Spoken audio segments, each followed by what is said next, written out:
Di awal film, kita akan berjumpa dengan ibu guru manja bernama Kate. Kate. Iya, Kate. Ia memiliki metode sendiri dalam pengajarannya yang membuat anak-anak semakin tertarik belajar bersamanya. Iya, teteknya Yolep. Tapi dengan Pak Sugeng kepala sekolahnya, ia menganggap Kate telah melanggar aturan sekolah dan beresiko dipecat. Pak Sugeng pun memberi kesempatan pada Kate untuk refreshing agar bisa bekerja dengan baik. Waduh, Pak Sugeng aja iri. Setelah itu kita akan berkenalan dengan Meg. Dia adalah teman sekamar Kate yang berprofesi sebagai sales kosmetik. Terlihat dia sedang menawarkan produknya dengan semangat. Tapi sayang, produknya ditolak mentah-mentah setelah diketahui diproduksi di Korea Utara. Dengan kesal, Meg memberesi produknya dan bergegas keluar. Dan sampai di luar, kekesalannya bertambah saat tahu mobilnya diderek karena parkir sembarangan. Hari yang buruk dialami mereka berdua sekaligus. Kate berusaha melampiaskannya dengan belanja berbagai barang. Cewek biasa begitu. Sedangkan Meg memilih untuk menyewa rudal untuk menyodok serabi lembitnya yang selalu basah. Malam telah tiba, Meg dan Kate tak mau ketinggalan nonton sinetron kesukaan mereka. Apalagi kalau bukan Ikatan Cinta. Mereka nonton hanya karena suka sama Mas Al. Apalagi kalau misalnya Mas Al itu six pack dan jadi madam pasti makin mager. Siapa yang bikin naskah ini? Yoyo. Tak kebuk Yoyo anjing. Emang iya kan ngedit goblok. Oh iya. Ayam jago Mas Pono sudah berkokok. Kate yang sedang bobok manis dibangunkan oleh Meg. Tak disangka Meg telah membelikan tiket pesawat untuk liburan ke Florida. Dan mereka pun bergegas berkemas. Sesampainya di bandara, antrian check-in mengular begitu panjang. Padahal beberapa menit lagi pesawat mereka akan terbang. Meg yang tergolong kreatif meminta tolong pada salah satu petugas untuk membuka antrian baru dengan jurus cawat imut miliknya yang dikeluarkan dari koper. Tapi ternyata itu belum berhasil. Usahanya justru berhasil setelah ia melempar senyum tipis pada Mas itu dan masuklah mereka ke pesawat. Dan di dalam pesawat ini dapat kita ketahui bahwa Kate fobia pada ketinggian. Ia tidak berani melihat keluar jendela. Tak lama berselang, ada mas-mas bernama Rian menghampiri mereka. Dan ternyata tempat duduknya ada di tengah-tengah mereka berdua. Saat menaruh barangnya di kabin, Meg dapat menatap dengan jelas perut six pack Rian yang hampir menempel matanya. Dengan seketika sawahnya pun langsung basah. Selama perjalanan tampak tidak hanya Meg tapi juga Kate yang tertarik pada Rian. We are on a trip and we are girls. You know, middle seats are for suckers. Tiba-tiba terdengar pengumuman dari pilot bahwa mereka harus segera mendarat ke bandara terdekat karena sebentar lagi akan terjadi badai. Mereka memutuskan untuk sementara menginap di hotel sampai badai berakhir. Tapi tak disangkanya ternyata mereka satu hotel dengan Rian. Rian tampak kesal karena ia beresiko terlambat datang ke pesta pernikahan. Untuk menghibur diri, ia mengajak Meg dan Kate pergi ke klub. Mendengar ajakan itu, tentu mereka sangat bersemangat. Di dalam kamar hotelnya, Meg yang sedang menikmati foto rudal dari mas-mas six-pack tiba-tiba tersadar kopernya tertinggal di pesawat. Ia pun nampak sangat kebingungan. Apalagi ia sudah tidak punya baju ganti terutama untuk ke klub bersama Rian. Malam telah tiba, Kate dan Rian sudah berada di klub mencari-cari keberadaan Meg. Lalu tiba-tiba Meg datang menggunakan kain sari. Baru sejenak menikmati tubuh Meg yang bagai artis Bollywood, fokus terpecah dengan adanya berita di TV yang menyatakan bahwa badai akan berlangsung lama. Otomatis mereka harus tinggal di hotel itu lebih lama lagi. Dia semakin cemas mendapat info ini karena pesta pernikahan tinggal menghitung hari saja. Meg dan Kate mencoba menghiburnya dengan ngobrol-ngobrol santai. Dari obrolan ini mereka mengetahui bahwa Rian adalah seorang pemadam kebakaran.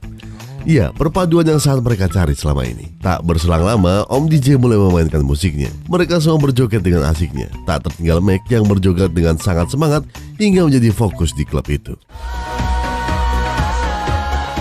Tak disangka Meg yang sedang berputar-putar membuat kainnya melorot sebelah hingga membuat sebelah gunung kembarnya yang bergelantungan tertampar angin putarannya secara langsung. Untung saja masih ada Mas Yoyo yang sigap nutup pakai topinya. Yo. Usai gunung dan cokot chipnya terpampang, Meg memutuskan kembali ke kamar diikuti dengan Kate dan Ryan. Di dalam lift mereka sudah tidak bisa menahan sawahnya yang kini sudah becek. Tapi apa daya, mereka yang malu-malu kucing hanya bisa berharap. You know what? I'll just go easier for you. Pagi menjelang, untuk mengisi waktu di sana mereka jalan-jalan keliling kota dan akan naik balon udara. Kate yang fobia ketinggian memaksakan diri untuk ikut. Di balon udara itu mereka dipandu oleh pakde-pakde bermata satu seperti bajak laut. Belum tinggi balon udara mengudara, Kate langsung panik hingga tak sanggup berdiri. Rian pun berusaha menenangkannya. Melihat ini tentu saja membuat Meg cemburu. Ia yang berniat menenangkan diri membeli ciu dari warung Mas Pono yang dijual di balon udara. Tak disangka saking semangatnya membuka, tutup botolnya justru melesat menembak ke mata Pak D yang satunya, sehingga kini ia tidak bisa melihat sama sekali. Iya, buta di atas udara. Mereka pun kembali mendarat tanpa panduan Pak D tadi, tepat di atas kue ulang tahun bocil yang baru saja ditiup. Rian yang merasa lelah berencana pergi berenang. Dan dapat kita duga dengan sigap Meg dan Kate langsung mempersiapkan diri. Kate merasa iri dengan pakaian renang Meg yang sangat seksi. Dan ia pun berusaha memodifikasi pakaiannya dan... Hey Ryan! Look, I snagged us a chair! Iya. Untuk menarik perhatian Rian, mereka berdua pun beradu lompat indah dengan semangatnya. Berbagai gaya telah mereka tunjukkan. Hingga akhirnya Meg menggunakan tambahan kursi. Namun sayang, ia jatuh dengan posisi tengkurap. Aduh. Bocil yang mengira Meg tenggelam berenang mendekati. Tapi Meg yang terlanjur malu hanya bisa memberi jari tengahnya.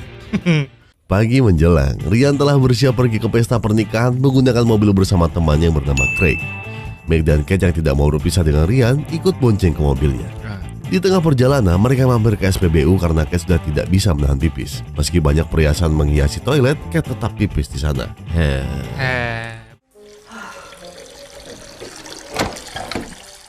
Tanpa ia sadari, diam-diam Meg mengunci dari luar. Ia yang kebingungan terus meminta tolong tapi tidak ada yang menggubris. Ia pun berusaha membajet wastafel tapi sayangnya wastafelnya rubuh hingga membuat kaki kanannya masuk ke kloset dan banyak yang nempel di kakinya. Tak lama berselang, ia berhasil keluar dari toilet dengan melewati jendela. Rian yang melihatnya langsung berusaha menolong, tapi ia menolak dan langsung menuju ke keran untuk menyemprot itu dari badannya.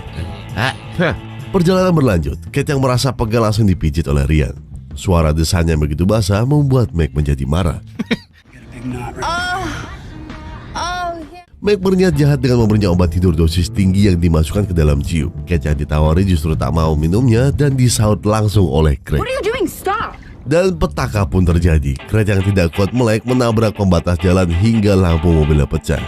Dan lagi-lagi mereka harus bermalam di hotel terdekat.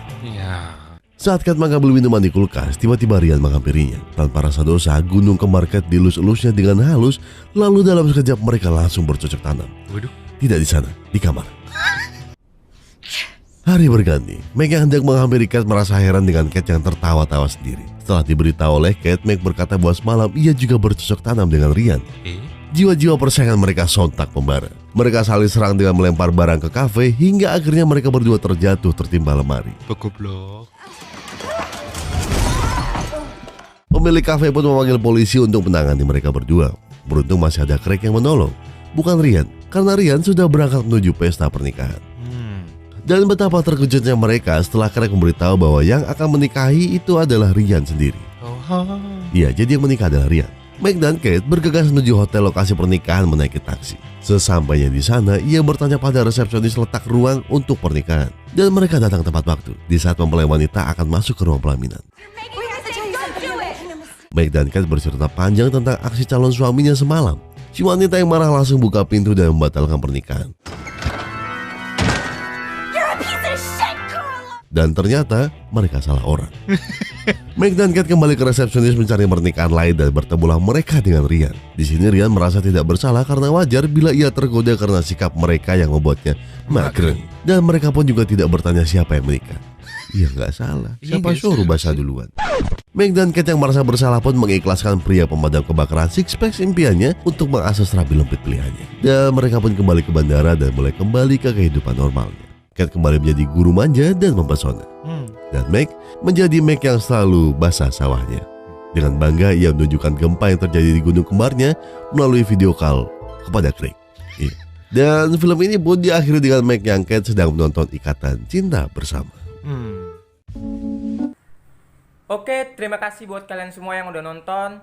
Tetaplah berjuang walau tak berpotensi untuk menang. Gue Iwan Keren. Assalamualaikum warahmatullahi wabarakatuh.